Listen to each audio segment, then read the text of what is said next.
one of the things I wanted to bring up with you was this question of as we age about mobility, because I feel like you kind of take for granted how your body works, and then especially hip mobility. Yes. What are some of the things we can do to improve our mobility? So when I prescribe exercise, especially in midlife, it consists of 4 things. Flexibility and mobility, aerobics we've spoken about, carrying a load, which is what I call weightlifting, and equilibrium and foot speed. So let's talk about F and E. The acronym is FACE. Let's talk about F and E. Flexibility and mobility means that all of our joints, to move well in aging, need to be able to go through their full range of motion. You need to fully extend your knee, fully bend your knee.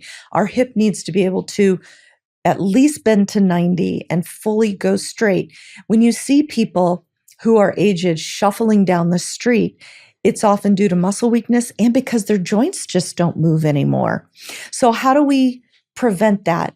Well, simple things like going through daily dynamic warm-up, which is simply putting all your joints through their full range of motion every single day. Things like Tai Chi and Pilates and even yoga are amazing for maintaining that full range of motion. It's not only the bones, however, it's not only the capsule, that's just the surrounding of the joints, but with time, the cross-linking, and I'll explain more, in our tendons and ligaments become stronger. So tendons and ligaments, which tendons connect muscle to bone, ligaments connect bones to each other, are made of fibers of collagen in sheets.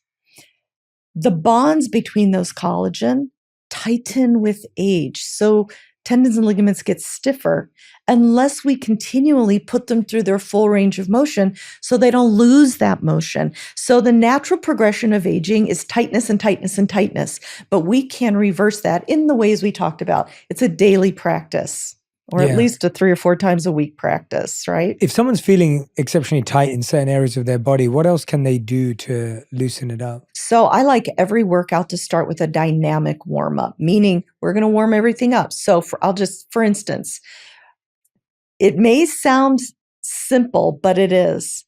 Full arm circles, meaning you're pretending to be Michael Phelps. You're putting your arms through your arm, right? Full arm circles. Trunk rotations, bending back and forth, twisting side to side. Hip rotations, I just grab a stable surface and bring my hip forward, circle it all around, just 10 reps even. Or if you want to sit on a ground, there's this great hip mobility stretch called a 90-90. You just bend your knees to 90 and you go back and forth. And so the same with our knees. I think my trainer's been listening to you. Has he? Well, we've been doing all of those things. So it makes me very happy. Yeah. Yes. And then there's this wonderful stretch that it just feels so good. It's called a bookend stretch. You lay on a flat surface with arms out to the side like a cross. You bend your knee up and then you just roll it over. And that stretches your lumbar spine. So you have full mobility. That's a dynamic warm-up. It's not hard, but you must start every workout with that so that as you're sprinting or as you're lifting, that everything is primed and ready. So that's the flexibility part. The E, FACE, is equilibrium and foot speed.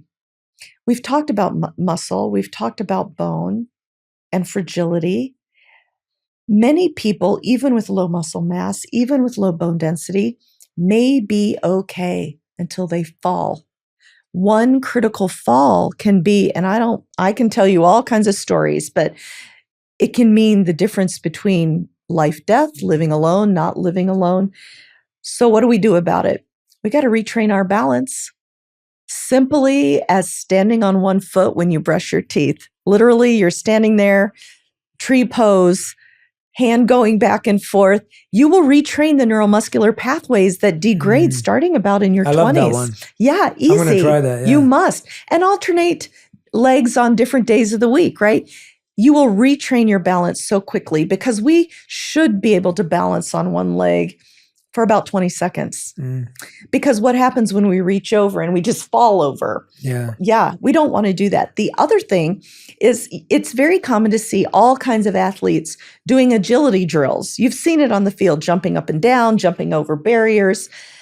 People like you and me need to retrain the ability to have foot speed and agility so that if you're like me and you leave your work bag by the edge of your chair and you get up too quickly, you can catch your foot and hop over it instead of catch your foot and land flat on your face.